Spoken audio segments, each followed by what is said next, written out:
Hi friends, welcome. My name is Baron, and this is the channel where I talk about my book stuff. That's not what I normally say. I'm a book baron. Welcome in! So we'll see how this video goes because someone took their pre-workout before filming this video. Needless to say, my energy is all over the place. Look, I'm trying my best. So today we're talking about reverse age gap. I don't know what it is about a reverse age gap, but it hits every time. Okay, so upon editing this, I figured out why I like this trope so much, and I'm gonna blame Padme and Anakin Skywalker. Specifically in episode 3, Revenge of the Sith. Say all you want about these movies, but they are hot together. This also informs why I like an obsessive and potentially villainous hero. Clearly, it's left an impression. I do have a variety. I have some sweeter ones, some like more contemporary that are gonna be up towards the front. Still spicy though, because and then towards the end, I'm gonna do some darker ones, which all seem to be some variety of like student professor, student teacher. So heads up with that. With that said, even with the sweeter ones, make sure you're checking triggers with all of them because honestly, it's been a while since I've read some of these and I don't remember them. But Storygraph is a great resource. Authors, pages, or Goodreads if you need to look up triggers of any kind. Some of the sweeter ones do deal with some very tough content and the darker ones they're dark. So there's that. Let's get into things. The first one I'm going to start off with is one that I read recently and I absolutely love. It's The Art of a Scandal by Regina Black. So this is a debut novel. It's a standalone. It's like political rich people drama in a small town, sort of. That's the best way I can kind of describe the setting. So the premise of this, Rachel finds out in the middle of her husband's 40th birthday party that he has been cheating on her. And this really spells disaster for these two because he is on the campaign trail right now. He has White House dreams, so he doesn't want to get a divorce. That's going to look terrible for him. And for her, she signed an airtight prenup because she didn't really come into the relationship with anything. She was a poor single mother. Her husband was very rich at the time. And so she signed a prenup, which means she wouldn't get anything out of this divorce. And worse yet, because of his political dreams, she's given up all of her dreams and aspirations in order to support him. So they agree that they will remain married. She will continue to be sort of his political prop on the campaign trail. And in exchange, she will get some money and the house out of the divorce. This starts to become a problem when she meets a local artist named Nathan who's struggling to find his way in life, and he just captures her attention. So it's becoming harder and harder for her to uphold her end of the bargain. I think part of what makes this one in particular so good is although there's a huge age gap, I think Nathan is about the same age as her daughter. So big age gap. They are kind of in the same spot in life because Rachel is really having to reevaluate everything. She gave up all of her dreams. She kind of distanced herself from family and she's just kind of realized that she's isolated and she's not like any of the other people around her. And for Nathan, he's just getting started in life. But for him, he doesn't fit in because his family really wants him to go into the family business and he has no interest. He wants to be an artist and they just view him as lazy. So they're both weirdly ostracized because they're just so unlike the people around them. And yet they're this like perfect landing place for the other person because they understand each other so intrinsically. That's my first recommendation. Next up, For You and No One Else by Ronnie Lauren. So this is more of an office place romance and it's got some themes of mental health. Eliza is a therapist and she has a pretty big social media presence as well. And from social media, her life looks perfect, as often they do, until she goes on a disaster of a date. It goes horribly wrong and someone films it, posts it online, and it goes viral. And Eliza does not look good. She's not coming out the hero of this video. She is horrifically embarrassed. Her therapy business is also suffering as a result. So she is crying one day and one of the tech guys that is in the shared office space that she works in ends up helping her out and stem some of the bleeding. And then he challenges her to go offline, get away from social media for a little bit, do dating the old-fashioned way, get off the apps. She's like, you know what? Actually, this is great. This is great for me because I will curate this into a book and I'm so infamous right now, I wouldn't want to be on the apps anyway. So he ends up kind of showing her the ropes of how to meet people organically again, but you know, things get complex when they start falling for each other. I think the reason that I really like this one so much is he really brings her into his world. And so although he is much younger, he feels very sure-footed, and so it puts them on an equal playing field. And also, I just love how protective he was of her during that like really hard time for her. Next up, we have Reckless by Elsie Silver. So this is surprise pregnancy and reverse grumpy sunshine. Theo is a bull rider. He's this like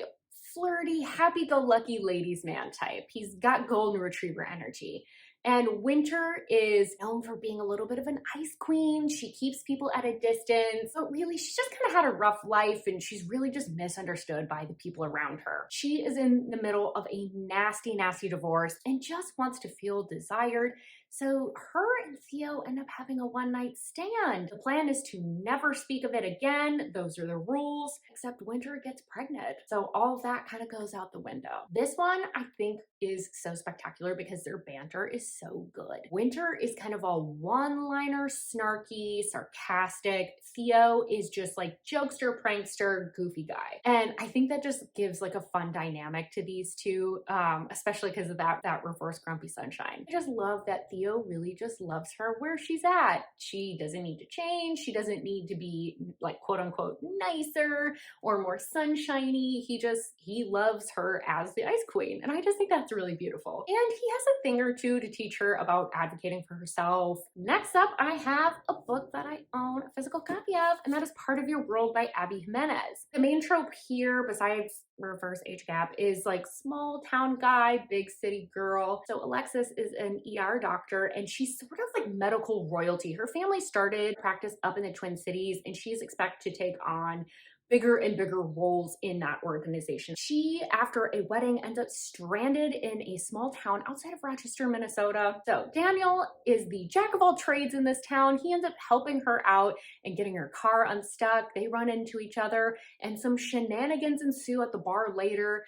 And their chemistry is undeniable. Because Alexis is experiencing some really tough things, she's going through, I can't remember if it's a divorce or a breakup, but it's brutal. Her previous partner was extremely emotionally manipulative and emotionally abusive.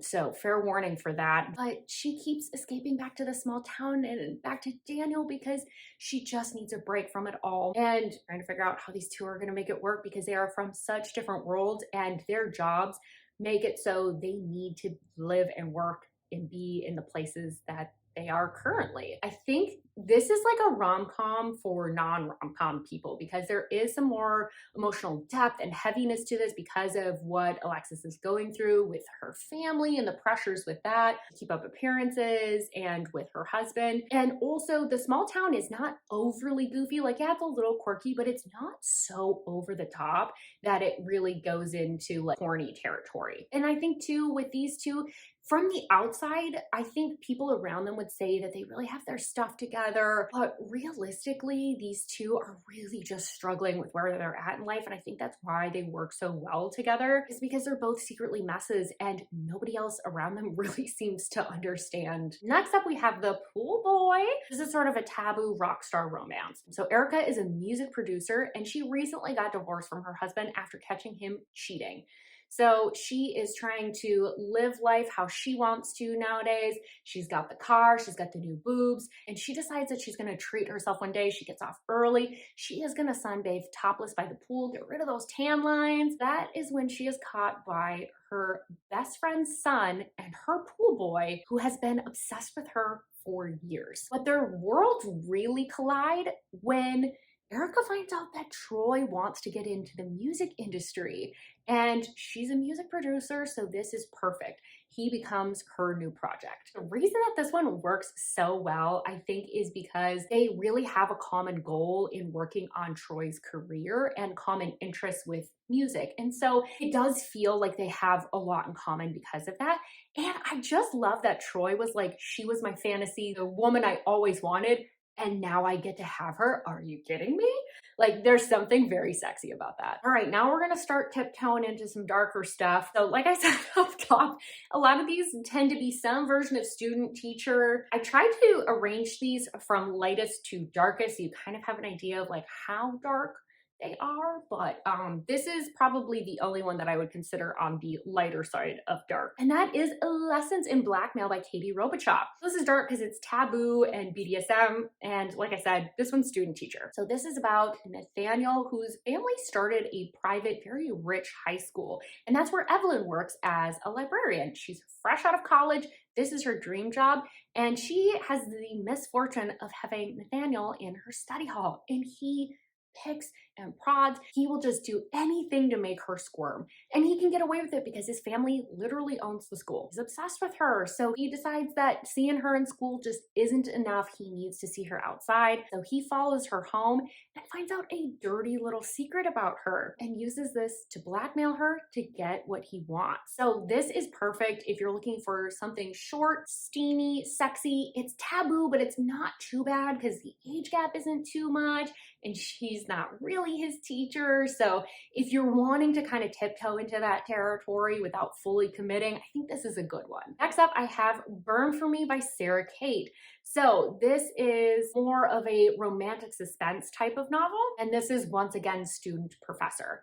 So Everly wrote an investigative piece that puts a man behind bars. 8 years later, his son Cullen pops up in one of her classes, and he is ready to make her pay because not only did this whole incident cause his father to go to prison, his mother completed suicide shortly after as well, so he was left with nothing. He shows up in her journalism class ready to torment her, and she kind of takes it. There's some level of her that feels like she deserves it, and also she's a little bit bored with life. That article was kind of her pinnacle, and now life just hasn't really been that exciting for her, and so this is something new and interesting. But very quickly, this morphs into something else entirely. Why I like this one so much. I think the arc for Cullen is so spectacular as a character because he starts out so focused on getting revenge and manipulating her and getting what he wants out of the situation. And then slowly you're kind of watching him, do I want revenge? What's going on here? So his arc is really great. I think too, the underlying plot with the investigative piece is really interesting, and that goes like bonkers wild at the end. That whole part, I think from like 80% on, I was at the edge of my seat just being like, what happens next? What happens next? What happens next? And I really love Everly's character too because she is one of those that she'll kind of let him do his thing, but every once in a while she'll push his buttons, make him think. So that makes her a really fun character because she's not just a total pushover. Next up, I have Twisted Obsession, which is my new obsession by S. Massery. So this is a very recent release and a very recent read for me. So tropes here, it's got amnesia, there's hockey, some romantic suspense, and a very obsessive hero. Certifiable. Like diagnosable. This is about Melody Cameron, and she wakes up in a hospital. She has no thoughts. There's nothing going on out here. Who is she? What's going on? Girl's got amnesia. So she ends up going to Denver to live with a distant cousin who really can't seem to help her out with recovering any of her memories or know anything about her life. But you know who does know something about her? A young, hot hockey player who sets his sights on her during a hockey game, and he has way too many details about her life. Dude is really obsessed. If you love a truly obsessive and possessive hero, this is for you. This is so unhinged, bonkers, wild, and I burned through this book in a day and a half. I was obsessed with it. Jacob totally uses this amnesia to feed her bits of information when it's convenient for him to keep her under his control. But also he's so protective of her. And I love it because like Melody's like, oh no, I don't like this. Oh, wait, maybe I kind of do. Pretty quickly. And the ending is twist on twist on twist. It was so fun. Yum, yum, ate it up. Oh, loved it. Next up, we have Her Master's Teacher by Lily White. So this is once again student teacher, but this one turns more captor-captive. So Claire is a psychology professor, and she has caught the eye of one of her students, Holland Strong. Holland is part of this secret society which captures women and trains them up to be courtesans. We're talking human trafficking people. So this one is real dark. He is the youngest master in this society. When Claire ends up presenting on Stockholm Syndrome and talking about some preventative measures that might help Stockholm Syndrome from taking root, he's like, you have thrown down the gauntlet. This is a challenge to me personally because I break people for a living. So he ends up kidnapping her to be trained as his latest courtesan. I will say at the beginning, Claire comes across a little bit immature. Just wait, that part doesn't last that long. Wait till you get to the captor-captive